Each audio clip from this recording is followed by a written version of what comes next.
Good morning, afternoon, or evening, fam, wherever you are or whenever you're tuning in. This is Dr. Tommy Pringle coming to you again with another weekly leadership inspiration. I know that I have been out of dropping inspirational videos for a couple of months, but I was focusing on a family emergency. But praise God for working it out and providing healing in our lives. So thank you to all of my family and friends that prayed for us and visited and took the time to check on us. Today, I want to talk about balancing priorities, because in leadership, you're going to be faced with balancing priorities in your life, not only on your job, but at your home as well.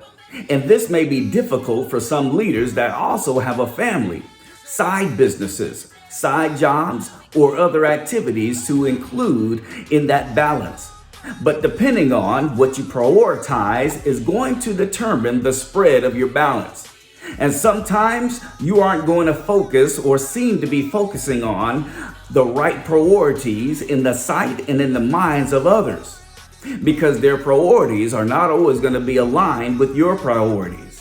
But it's important to know and understand that as long as you have your list of priorities based on God's alignment, then everything will work out in your favor in the end. Remember that Romans chapter 12 and verse 2 says, "Do not be conformed to this world, but be transformed by the renewal of your mind, that by testing you may discern what is the will of God, what is good and acceptable and perfect." If we're not careful, we'll allow ourselves to become conformed to the world's ways of thinking and prioritizing.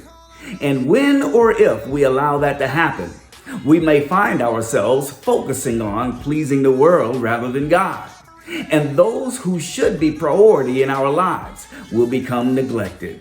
And those who are connected to us in our household or family or other means will be impacted by the decisions that we made to satisfy the world and flesh over those that the Lord has placed before us to minister over and minister to.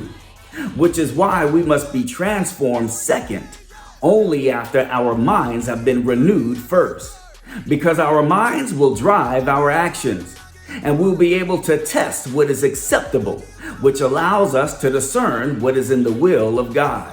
And trust me when I say, people are not always going to be in agreement with or excited about some of the decisions that you make to prioritize what you believe to be what is in alignment with God, because their focus may not be your focus, and their priorities will not always be your priorities. And what's primarily important to them may not necessarily be what's primarily important to you. Or their order of priorities may be arranged a little different than yours because of who you are and because of who you're allowing to dictate your order of priorities. But we as children of God, we as Christian leaders must be willing to accept what comes with the decisions that we make. Allow that to resonate in your spirit today and through the week, as the Lord continues to shape and mold you into the Christian leaders that He called you to be. I love you with the love of the Lord. Be blessed this week.